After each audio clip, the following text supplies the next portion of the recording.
अस्सलामुअलैकुम, I am Syed Mohsin. उम्मीद है आप सब खैरियत से होंगे।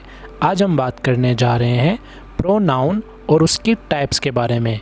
प्रोनाउन एक पार्ट ऑफ स्पीच है। इसका इस्तेमाल हमारी लाइफ में और जुमलों के अंदर कैसे कैसे यूज़ होता है, आज हम वही डिस्कस करने जा रहे हैं। मेरे साथ रहिएगा और आखिर तक ये सारी वीडियो देखिएगा आप लाजमी। तो चलिए स्टार्ट करते हैं प्रोनाउन की डेफिनेशन के साथ। Pronoun is used in place of a specific noun mentioned earlier in a sentence so that you don't have to keep saying writing the particular noun। अब देखें, इम्पोर्टेंट बात यहाँ यह कह रहे हैं वो कि मतलब अगर एक ही जुमले के अंदर शुरू में आपका जो है एक नाउन लग रहा है, ठीक है, जैसे अली है। अब बार बार उस जुमले के अंदर आप अली का नाम तो नहीं लेंगे ना, उसके लिए आप कुछ ना कुछ इस्तेमाल करेंगे। जैसे अली एक बार आपने यूज़ कर लिया तो उसी जुमले में आगे उसका नाम दोबारा आ रहा है तो उसकी जगह आप ही लगा दें, ठीक है, इससे सेंटेंस अच्छा लगेगा ना। या बार बार अली लगाएंगे तो थोड़ा अजीब लगेगा। तो प्रोनाउन का यही काम होता है कि प्रोनाउन बार बार की जो रेपिटेशन है उससे रोकता है कि बार बार वो word same to same repeat ना हो जो नाउन है, ठीक है। तो प्रोनाउन का यही फ़ायदा होता है। तो मैं आपको इसकी टाइप्स पहले बताता हूँ, कितनी टाइप्स हैं और कौन कौन सी हैं।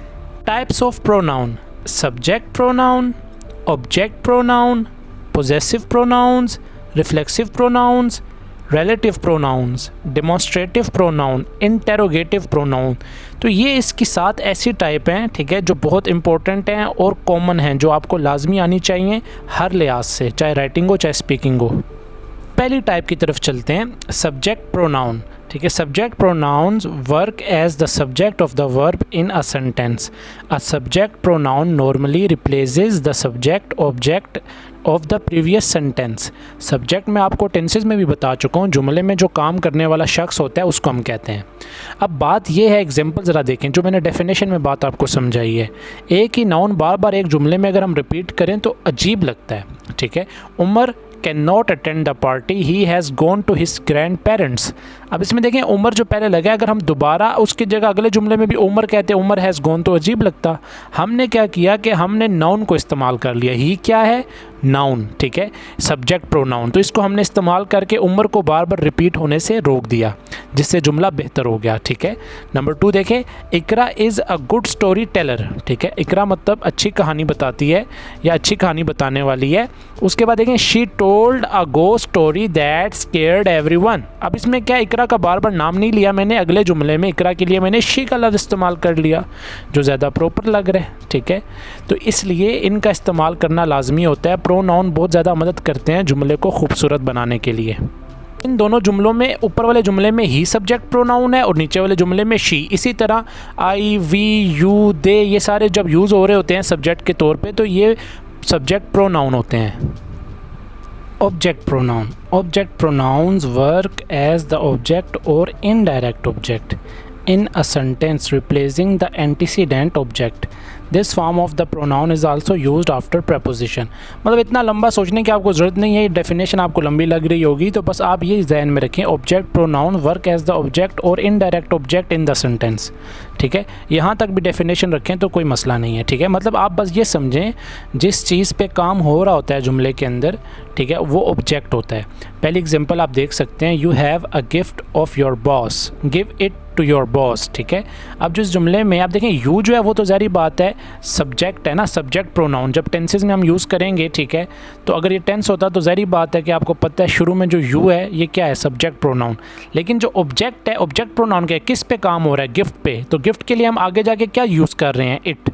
तो इट क्या हो गया, ऑब्जेक्ट प्रोनाउन, क्योंकि इट पे काम हो रहा है।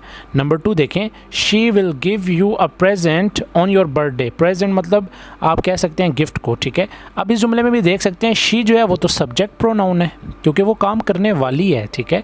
और जिस चीज़ पे काम हो रहा है वो क्या है, यू, मतलब किसको दिया जा रहा है गिफ्ट, यू को। अब ये यू अगर शुरू में होता ना जुमले के और काम कर रहा होता तो ये सब्जेक्ट प्रोनाउन होता, लेकिन शुरू में नहीं है। शुरू में तो शी है जो काम कर रही है, और जिस पे काम हो रहा है मतलब जिसको दिया जा रहा है, जिस शख्स को दिया जा रहा है, डिलीवर किया जा रहा है, वो ऑब्जेक्ट प्रोनाउन है। तो इसमें जो यू है ये क्या है, object pronoun.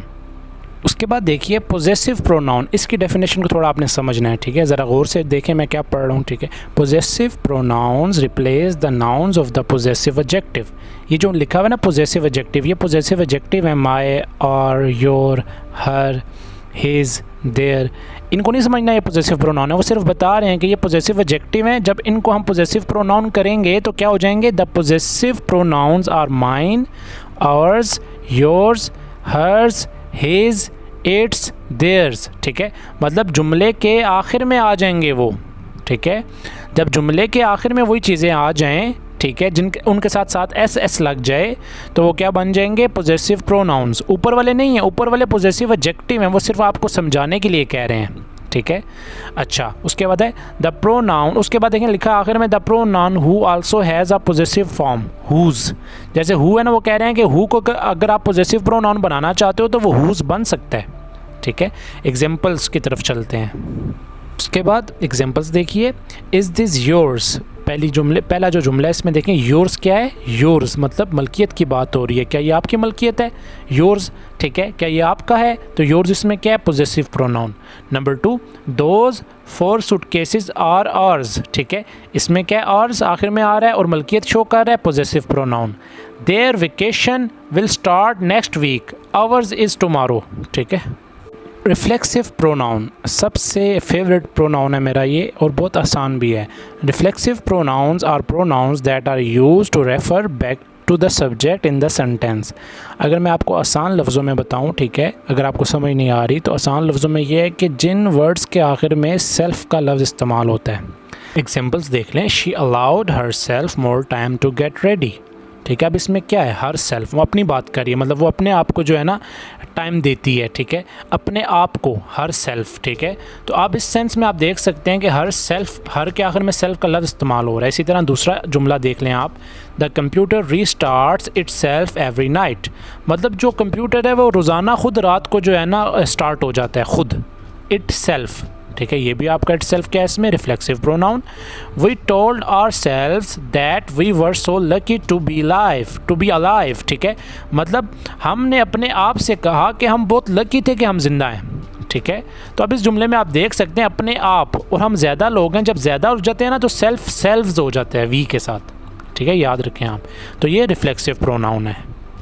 Relative pronoun, they are used to make clear what is being talked about in a sentence. They describe something more about the subject or the object. आसान लफ्ज़ों में आपको बताऊं कि ये नाउन के बारे में आपको मज़ीद इन्फॉर्मेशन देते हैं।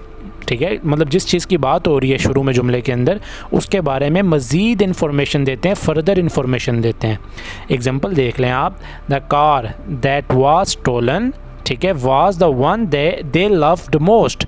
अब इस जुमले में जो द कार शुरू में लगा हुआ है, कार आपका एक नाउन है। ठीक है, नाउन को अब मज़ीद आगे हम क्या बता रहे हैं, दैट। अब दैट से जो है ना मज़ीद का लफ्ज़ शुरू हुआ, मतलब मज़ीद उसके बारे में बताया गया। ठीक है, तो दैट इस जुमले में क्या है, रिलेटिव प्रोनाउन, क्योंकि ये मज़ीद इन्फॉर्मेशन दे रहा है किसके बारे में, नाउन के बारे में। ठीक है, number 2, a person who loves nature is a good person. अब इस जुमले में अ पर्सन को अब मज़ीद क्या डिफ़ाइन कर रहा है, हु से अगला जुमला शुरू हुआ, मतलब आप देख लें ये हु वो वाला नहीं है, कौन वाला, ये जो वाला हु है। ठीक है, मतलब जो इंसान, जो शख्स। ठीक है, तो ये इस जुमले में क्या हो गया, रिलेटिव प्रोनाउन। उसके बाद आखिरी एग्जाम्पल है, our school which was founded in 1995 is being renovate. ठीक है, अब इस जुमले में क्या है कि आवर स्कूल शुरू में जो लगा हुआ है ये नाउन है, तो इसको मज़ीद विच ने जो है ना डिफ़ाइन किया, विच ने इसको मज़ीद बयान किया, तो विच क्या है, रिलेटिव प्रोनाउन। उसके बाद सबसे जो है ना इम्पोर्टेंट और आप कह लें कि कॉमन, ठीक है, demonstrative pronoun are pronouns that are used to point to specific object. ठीक है, या पॉइंट आउट करते हैं। ठीक है, some examples of demonstrative pronoun are this, that, these, those. आसान लफ्ज़ों में बताऊं तो जिस चीज़ की तरफ हम इशारा करके बात करते हैं, इशारा करने के लिए जो वर्ड हम बोल रहे होते हैं वो डेमोन्स्ट्रेटिव प्रोनाउन होता है। जैसे that is a long way to go. ठीक है, दैट इज़, हम मतलब इशारा करके बात कर रहे हैं, इशारतन बात कर रहे हैं। दिस इज़ माई कार, अब इसमें दिस क्या है, डेमोन्स्ट्रेटिव प्रोनाउन, पहले जुमले में दैट था। Hand me that cricket bat, अब मैं इशारा करके कह रहा हूँ भाई मुझे दो वो क्रिकेट बैट, इशारा करके कि वो वाला। तो आप देख लें कि जब भी हम उंगली से इशारा करके किसी चीज़ की तरफ बात करेंगे तो उसमें जो दिस, दैट, दोज, दिस, जैसे मैं कहता हूँ दोज आर माई फ्रेंड्स, वो दूर खड़े हुए हैं, मैं इशारा करके कह रहा हूँ, तो ये क्या हो जाएंगे, डेमोन्स्ट्रेटिव प्रोनाउन। उसके बाद लास्ट है but not least interrogative pronoun. Interrogative pronouns produce question, they are what, which, who, whom and whose. ठीक है, ऐसे वर्ड होते हैं जो अक्सर आपने देखे होंगे जुमले के शुरू में आ रहे होते हैं, what, when, who, which, where, ये सारे इंटेरोगेटिव प्रोनाउन होते हैं। ठीक है, और ये आपके मतलब जुमले के शुरू में ही लगते हैं, ये चीज़ याद रखनी है आपने। जैसे आप पहली एग्जांपल देखें, what was the name of your dog. इस जुमले में जो जुमले के अंदर क्वेश्चन प्रोड्यूस कर रहा है वो क्या है, व्हाट। तो व्हाट क्या होगा, interrogative pronoun. Number 2, which is your favourite movie. तुम्हारी जो फेवरेट मूवी है वो कौन सी है। ठीक है, विच क्वेश्चन को प्रोड्यूस कर रहा है तो विच क्या हो गया, इंटेरोगेटिव प्रोनाउन। अच्छा, उसके बाद है हु वर्क्स फॉर यू। इस जुमले में हु शुरू में क्वेश्चन को पैदा कर रहा है तो हु क्या हो गया, interrogative pronoun. Home do you prefer in this competition. इस मुकाबले में तुम किसको तरजीह देते हो या किसको प्रेफर करते हो। तो इसमें जो शुरू में होम क्या है, इंटेरोगेटिव प्रोनाउन। तो ये आपका प्रोनाउन का सारा टॉपिक है जिसमें मैंने आपको इसकी सारी टाइप्स भी बता दी हैं। उम्मीद करता हूँ आपको क्लियर तौर पे जो है समझ आ गई होगी। अगर फिर भी आपके माइंड में कोई सवाल है तो प्लीज़ कमेंट्स में आप पूछ सकते हैं। और सबसे अहम बात, अगर आपने अभी तक इस चैनल को सब्सक्राइब नहीं किया और अगर आप चाहते हैं कि रोज़ाना आपको इंग्लिश लैंग्वेज के हवाले से वीडियोस मिलती रहें तो इस चैनल को सब्सक्राइब करें और बेल आइकॉन को क्लिक करें। और जो डिस्क्रिप्शन में मैंने लिंक दिए हुए हैं, active, passive, modal verbs, preposition, इन सब को जो है देखें जाके, क्योंकि ये जो चीज़ें हैं बहुत काम आएंगी आपकी इंग्लिश में, क्योंकि आजकल का जो दौर है ये इंग्लिश का इंटरनेशनल लैंग्वेज है इंग्लिश। तो इसलिए जितनी इस पर आप तवज्जो देंगे उतनी आपको ये अच्छी लगेगी और आसान लगेगी। मिलते हैं नेक्स्ट वीडियो में, तब तक के लिए अल्लाह हाफिज़।